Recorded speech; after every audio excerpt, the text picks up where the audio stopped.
Here are some chemistry basics. The definition of chemistry is the study of matter and the changes it undergoes. As we look at this definition, matter is anything that occupies space and has a mass. Matter comes most commonly understood as solids, liquids, and gases. These solids, liquids, and gases are made up of particles. We'll get more specific with those, but we can see examples here of solids, liquids, and gases. What they would look like at the particle level. In a solid, the particles are very close together and held fairly rigidly. In a liquid, they're further apart, there's a lot more motion. And in a gas, they're very far apart, relatively speaking, and they're moving rapidly. All right, let's look a little bit more in detail about these particles. We now refer to particles as either atoms or molecules. Atoms make up molecules. We can talk about the types of matter being in two different general categories, broad categories: pure substances and mixtures. A pure substance can be classified as either an element or a compound, whereas mixtures are either heterogeneous or homogeneous. Atoms make up elements, molecules make up compounds, and very simply you can think of it as an element is one thing from the periodic table, whereas a compound is more than one thing from the periodic table. If we think of pure substances and what that means, we see that pure substances can't be broken down by physical means.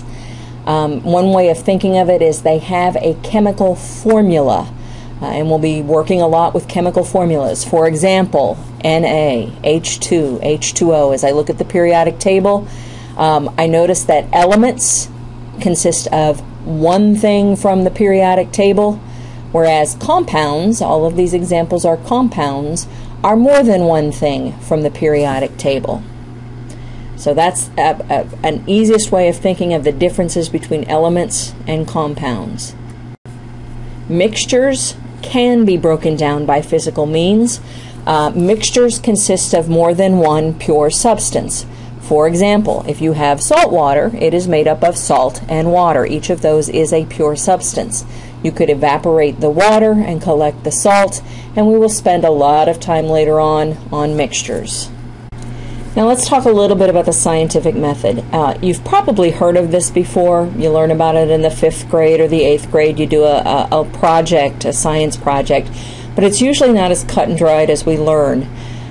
You don't usually start with a question just out of the blue. Usually that question comes from something you've seen, something you've observed, something that you're pondering for a reason, not just completely out of left field. You want to know why something is happening. So you perform some tests, you do some experiments. This usually leads back to more questions, maybe some more statements.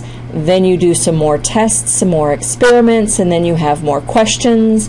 Then maybe you think of different tests to do based on your questions, and this is a back and forth, back and forth. It's not a linear process. It is a convoluted process at best, but this is the way we figure stuff out in science. All right, so next we're going to look at some terms that go along with the scientific method. Some terms that you see here: the hypothesis, the theory, and the law. Let's start with a law. A law is a statement of what happens. This is based on your observations. This is something that happens every single time in this manner, and so a law is essentially a statement of fact based on our observations. So for example, you observe that if I'm standing here and I hold a marker in my hand and let go, it will fall to the ground. This is a statement of what happened to the marker. This is like the law of gravity. If you let go of something, it's going to fall till it hits the ground. If you want to know why that happens, now you're talking about an explanation of why. This is no longer a law. At first, you come up with a hypothesis of why. Now, usually this isn't out of the blue. This is based on science as we know it. So you make a tentative statement as to why that marker falls to the ground, and then you perform tests and experiments, and you try to, essentially you're trying to disprove your hypothesis, because you can never prove a hypothesis to be true. You can only prove it to be false. So you keep testing to make sure you can't prove it false. You do test and experiment, other labs do test and experiments. When everybody's happy with it, when everyone's pretty sure, all right, that it's either right or wrong, if somebody finds an experiment that says that's not the correct explanation, then you come up with a new hypothesis or a modified hypothesis until eventually you get to a theory. A theory is our best statement based on many, many tests and experiments. It is truly our best guess because we can never prove it to be absolutely true. We can simply prove it to be false, but theories are rarely proven to be false because they're so well tested. Sometimes we do prove them to be false, and we'll see some of those examples when we have to actually either modify a theory or change it just a little bit or completely throw it out. So a theory is a very well tested, very well experimented on, a good explanation that a lot of people agree on as to why something happens. Again, we can never prove a theory to be absolutely true. It just doesn't work that way. And occasionally, we find parts of theories that we've accepted for years and years and years that are wrong. We finally find an experiment. Our techniques and technology gets good enough where we might occasionally need to modify or even replace a well-tested theory because we now have experiments that prove them wrong. One such theory that's very important as a scientist, especially as a chemist, is the atomic theory.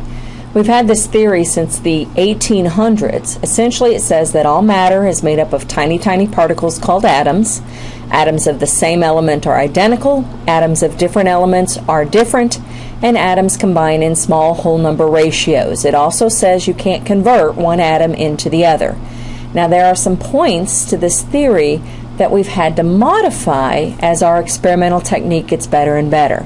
But we want to talk about the points that are still absolutely positively true. How did we come up with this theory? How did we come up with this explanation of why does matter behave the way it does? It does because matter is made up of atoms. We have a couple of laws. The law of definite proportions was something that scientists have noticed since they started being able to identify different elements.